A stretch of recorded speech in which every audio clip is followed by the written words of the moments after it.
Good day.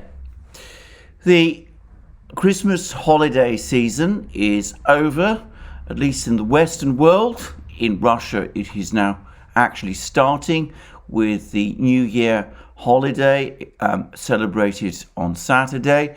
And of course, the Russians are working towards their celebration of Christmas, which, according to the Russian Orthodox Church's calendar, which, by the way, is different from the calendar of the Greek Orthodox Church. According to the Russians, Christmas is celebrated on the 7th of January, and that is when it will be celebrated in Russia. But for most of the world, as I said, the holiday season has now ended, and it ended with a statement by the 5 major nuclear powers.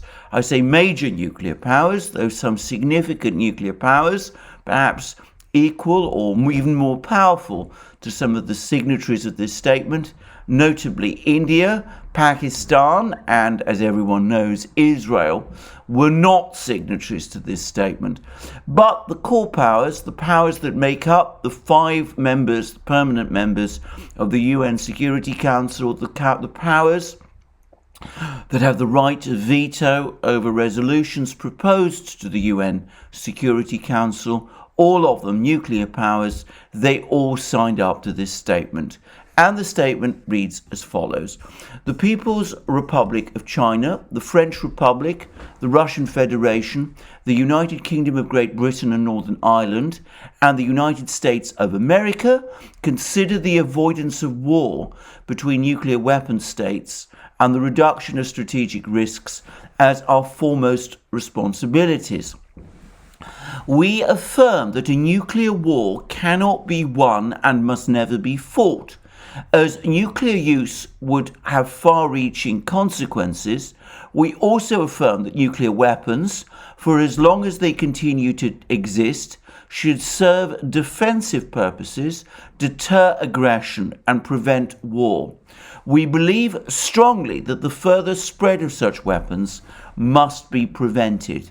We reaffirm the importance of addressing nuclear threats and emphasize the importance of preserving and complying with our bilateral and multilateral non-proliferation, disarmament, and arms control agreements and commitments.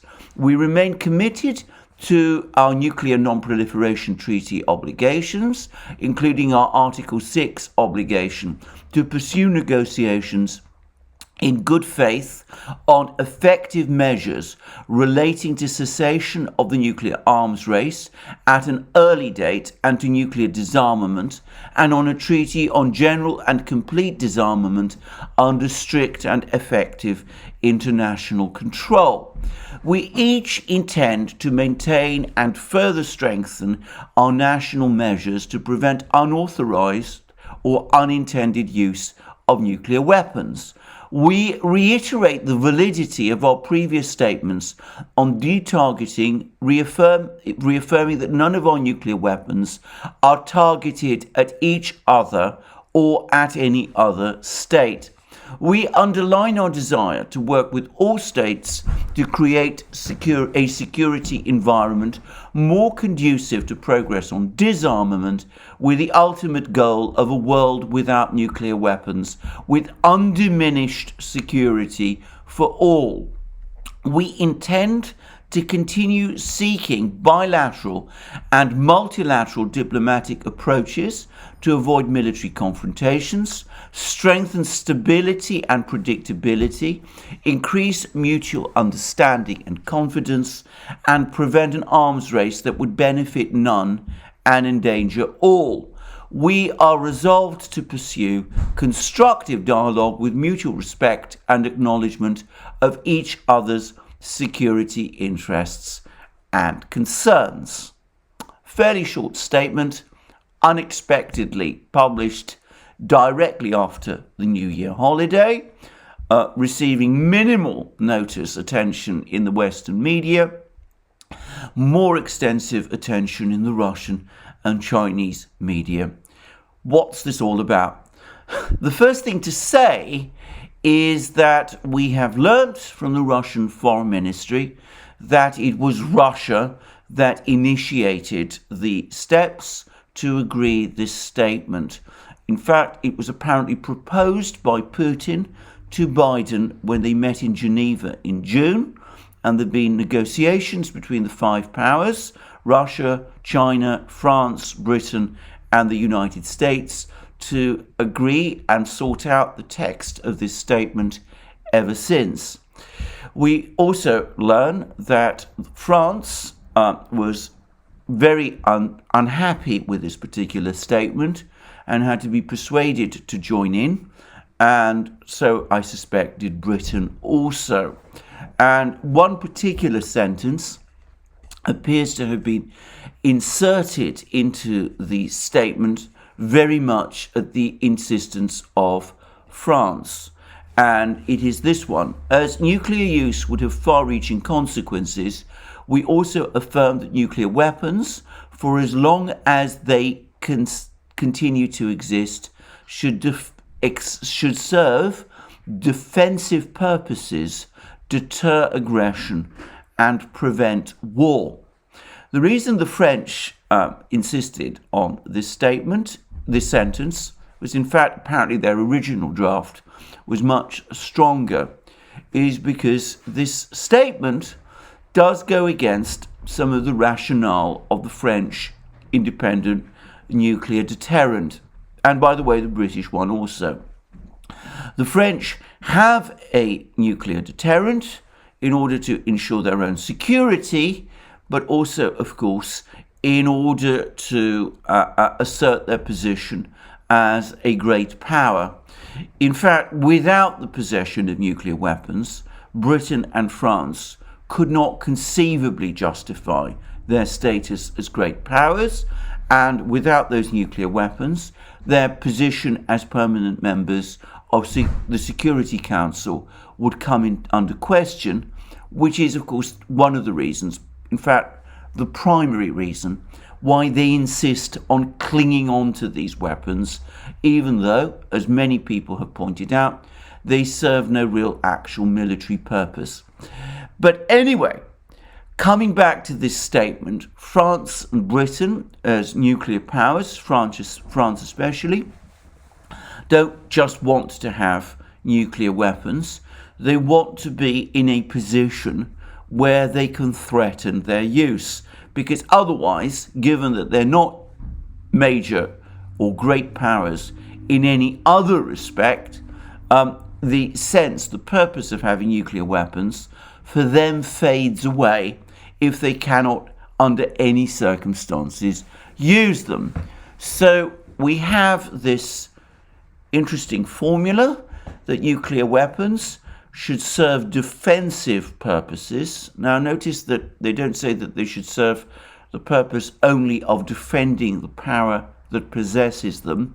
It does give the French and the British some way out. They can say that, for example, if there is a Russian invasion of Belgium, I'm talking about an absurd scenario, if there is a Russian invasion of Belgium, they can then threaten the use of nuclear weapons, because that would be a defensive purpose to protect Belgium from Russia. I mean, that's the kind of crazy rationale, but of course, it's the kind of scenario which, as I said, this sentence could be used to justify.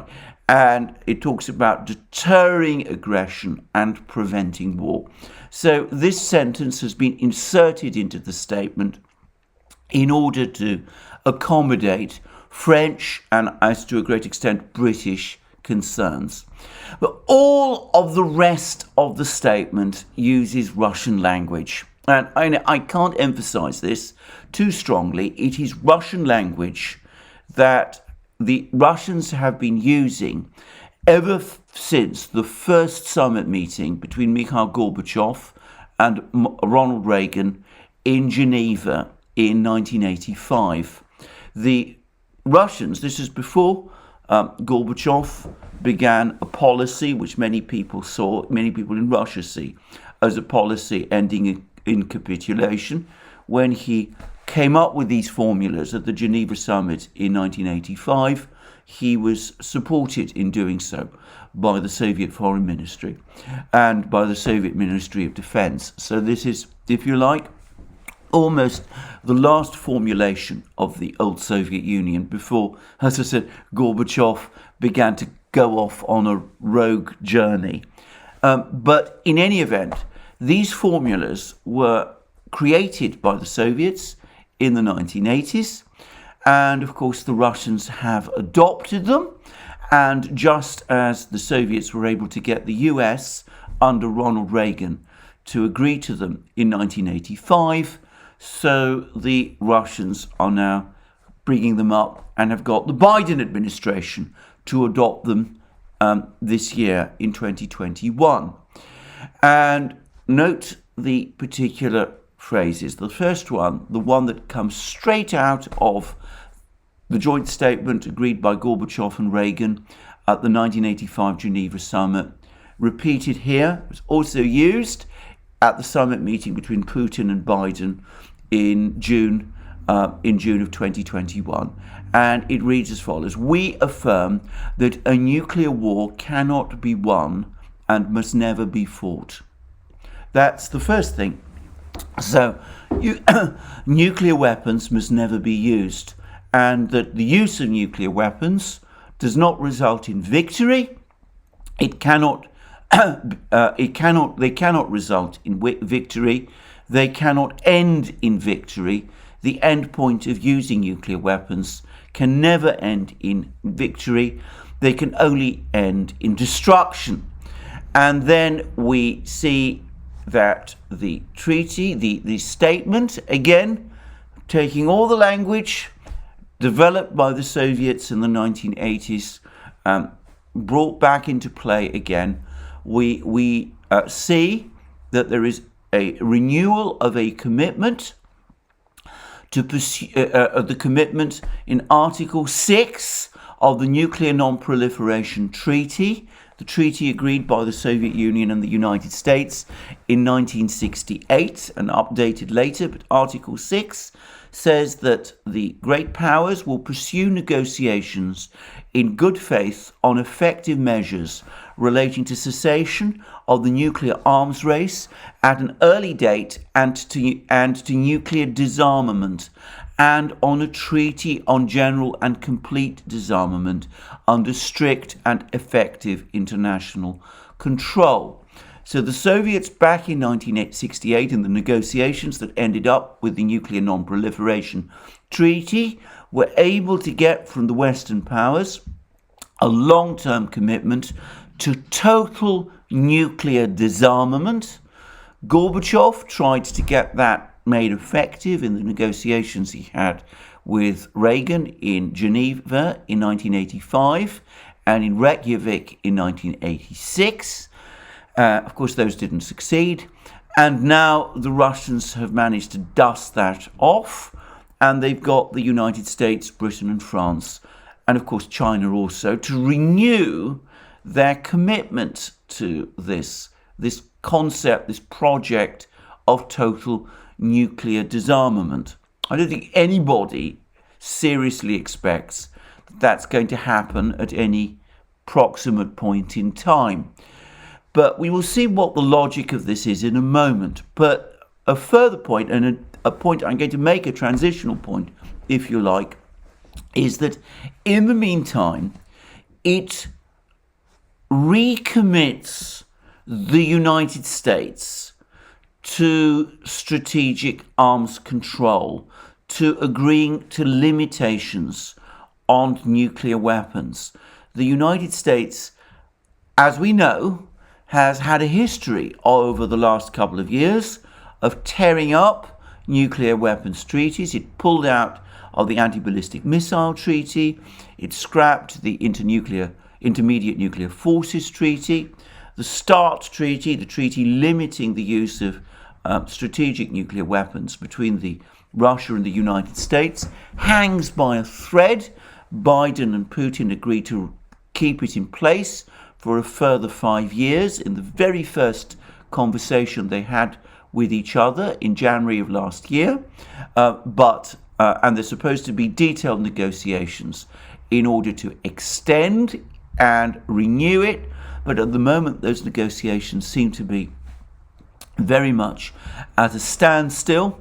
And recently, the other big important treaty, the Treaty on Open Skies, the Open Skies Treaty, also collapsed, as did all the treaties and agreements that were reached at the end of the Cold War on limitations on conventional military forces in Europe.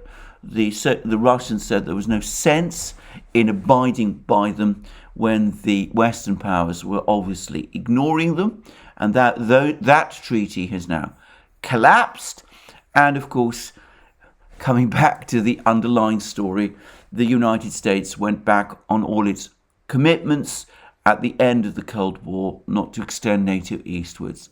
Well, this statement says that negotiations must be renewed, they must restart in order to get a process of arms control underway again, leading ultimately to the ultimate objective.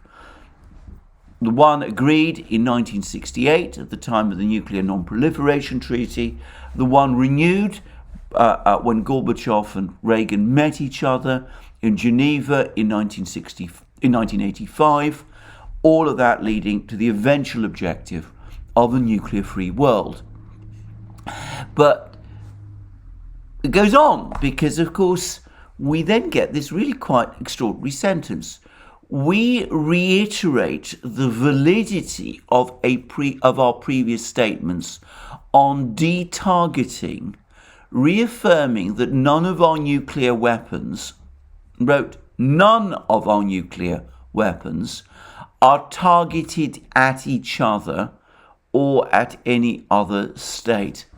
Well, of course, if you believe that, then as I like to say, I have a bridge to sell you. We all know that US nuclear weapons, including tactical nuclear weapons, which the US has in Europe and in other places, they're obviously aimed at China and Russia. And we know that Russian-Chinese nuclear weapons are targeted at the United States and at the Western powers. I mean, this is the idea that there is, in fact, de-targeting, even though that was a commitment that was also made at the end of the Cold War. That commitment, those statements really have no reality. But again, it suits Russian purposes to revive it, because, of course, as part of those draft treaties that the Russians proposed to the Americans just a few weeks ago, the draft treaties for a US and NATO commitment not to expand NATO eastwards and to dismantle NATO infrastructure in the territories of the countries of the former Warsaw Pact, which have since joined NATO in violation of that previous commitment. Squirreled in amongst these treaties, amongst all those provisions, was a further provision that the United States must pull back all the nuclear weapons that it has forward positioned around the world, in places like Germany, Turkey, Japan, and all the rest, that it wants them all to be pulled back to the territory of the continental United States. And again, talking about the fact that there is in fact no threat from one side to another, that they're not targeting each other, that of course opens the route for the Russians to say that the American insistence on keeping these nuclear weapons located around the world in places like Germany, Turkey, and Japan, where they clearly threaten other countries, that goes against the previous commitments that the United States made about de-targeting and is a violation of the spirit, if not the actual wording, of those previous commitments and of those previous affirmations which have just been reaffirmed in this latest statement. And then we get in this further statement that what is in fact the single most important paragraph. We underline our desire to work with all states to create a security environment more conducive to progress on disarmament, with the ultimate goal of a world without nuclear weapons, with undiminished security for all. And then going further, we go on to read the very last sentence, in fact the very last phrase. We are resolved to pursue constructive dialogue with mutual respect and acknowledgement of each other's security interests and concerns. Now, the whole point of the latest démarche the Russians have made, the fact that they proposed those two treaties, those two draft treaties, a few weeks ago, treaties which I, of course, passed and discussed in detail in my recent programs. The whole point is that the Russians are complaining, correctly, validly, that the United States, in expanding NATO eastward, in building up its military infrastructure on Russia's borders, in supporting NATO expansion into Ukraine and Georgia and the other territories of the former Warsaw Pact, in conducting drills close to Russian territories.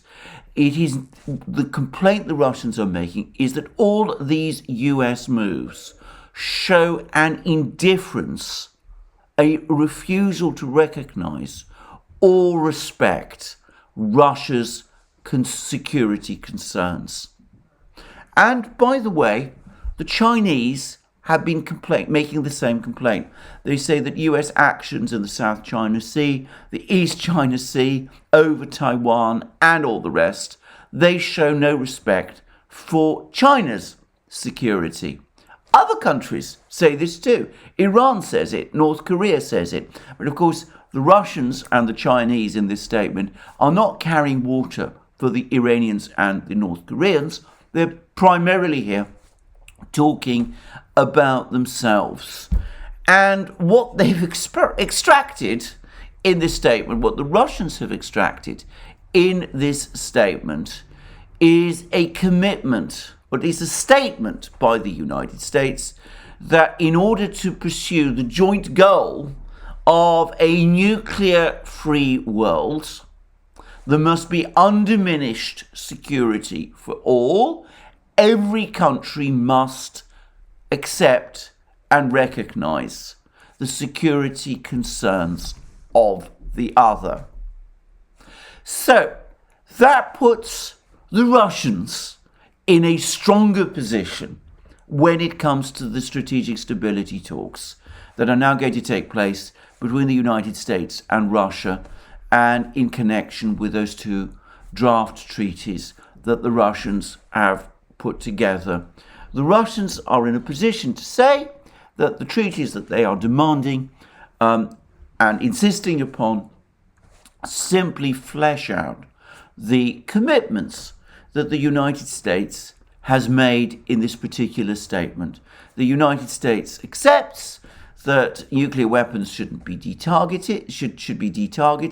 So that's inconsistent with the United States having nuclear weapons around the world in places like Germany, Turkey, and Japan. So it should pull them back as those two treaties require. The Russians say that the actions of the United States threaten their security, and this process of eastward expansion of NATO must therefore be stopped and even reversed. And they've now extracted from the United States a commitment to acknowledge and accept the fact that the Russians, and by the way, the Chinese, they have security concerns. They have security interests equal to those of the United States. And, of course, the objective, which is the objective the Russians have been pursuing, seeking ever since the 1960s, Indeed, even before that, by the way, ever since the first nuclear weapons were first used in 1945, the Russians have been consistently talking about a nuclear-free world, and of course the United States might in another universe conceivably live with that. The British and the French would be deeply alarmed by that prospect. They were shocked when Reagan appeared to commit to it at the Geneva summit with Gorbachev in 1986, because of course if Britain and France had to give up their nuclear weapons, as I said at the start of this programme, they would to all intents and purposes cease to be great powers. So, a statement which furthers Russian objectives. We mustn't read too much into this. This is just words. This statement is just a declaration. It's got no treaty or legal effect. It's not binding on anyone. The United States has said many things. It said, for example, that it wouldn't expand NATO eastward when it did. But of course, words can have meanings. Statements can have meanings. This particular statement strengthens the Russian hand in the negotiations that we're going to start to see over the next couple of days. The first one in Geneva on the 10th of January, and of course the follow-up ones in Brussels and on the 12th of January, and the follow-up one, I believe, in Vienna on the 13th of January. So this is a statement which serves Russian purposes, even though, as I said, in itself, perhaps it doesn't mean quite as much as one might expect. It doesn't have any legal force. What I think this particular statement does is that what makes this statement interesting, more interesting than anything else, is that it reveals the way in which Russian diplomacy likes to work. The Russians never work towards a knockout blow. They don't expect on the 10th of January to force the United States into agreeing to those two draft treaties. But they've set their objective, and step by step, they build the blocks towards it. Their objective is to stop NATO expansion, reverse NATO expansion. They've already stopped NATO expansion. They've basically told the Americans that Ukraine and Georgia joining NATO are red lines, and Russia will react forcefully to prevent it happening. And Russia reserves the right to use military action to prevent it happening. That means, since the United States has now made it clear that it's not prepared to fight to defend Ukraine or indeed Georgia, that the process of NATO expansion has actually ended. A fact which perhaps people like Jens Stoltenberg in Brussels refuse to acknowledge, but that is now the reality. So the Russians have already taken that step. The Russians have now taken the further step of saying that their intention, their objective, is to roll back the NATO expansion which has already taken place by stopping the construction, by getting all that construction of NATO infrastructure near their borders to be pulled back. And Putin talked about a strategy of tension in order to achieve that objective. In other words, steady build-up of Russian military and nuclear forces until that objective is realized, and a sense of tension in Europe.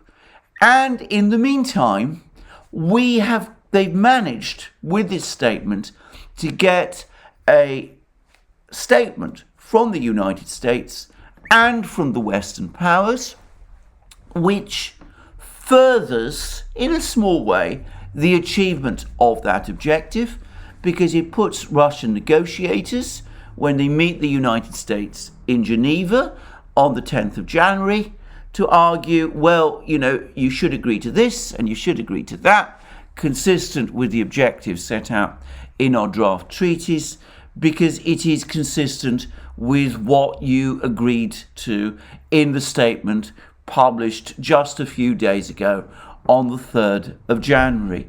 So it's very much part of the sort of incremental way in which the Russians like to conduct negotiations. It's the approach the Soviets took during the arms control talks during the Cold War, and it's interesting to see how the Russians are now reverting to form. Well, does this mean that we're going to see agreements from the United States soon? Well, of course, the answer is not, at least not agreements on the lines of what we saw, of what the Russians are demanding. I mean, those draft treaties, the US politically cannot agree to at the moment. But over time, step by step, we can see how the Russians are working towards that objective.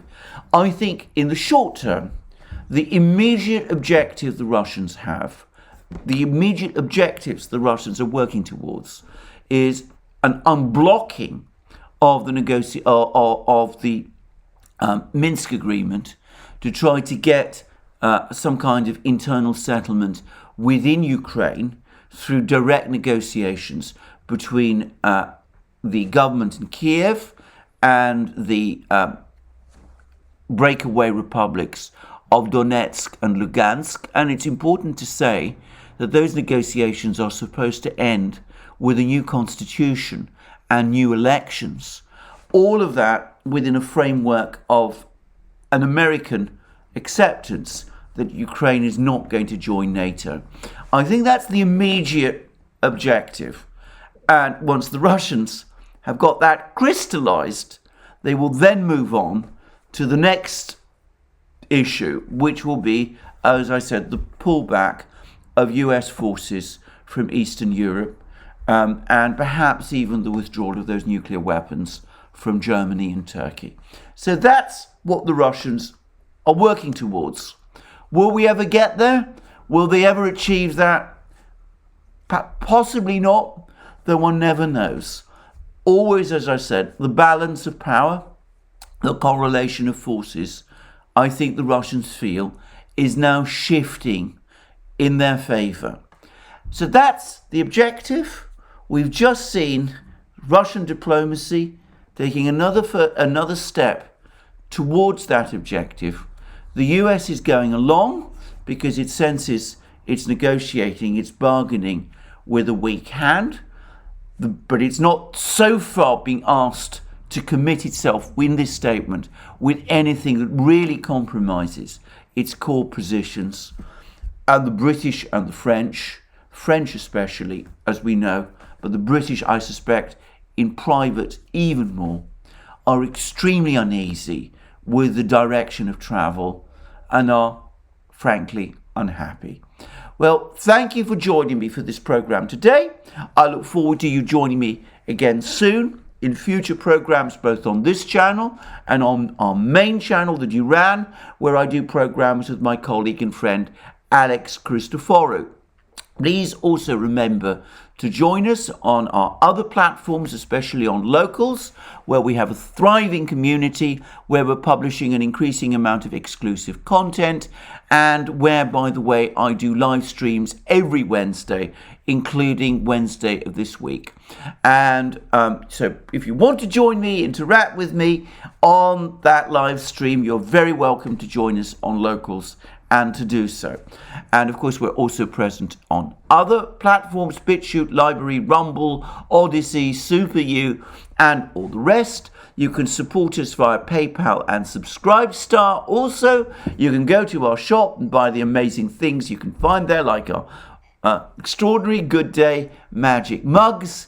And of course, please remember to press the like button if you've liked this video, and also to check your subscription to this channel. Thank you for joining me again today. I look forward to you joining me again soon, and have a good day until then.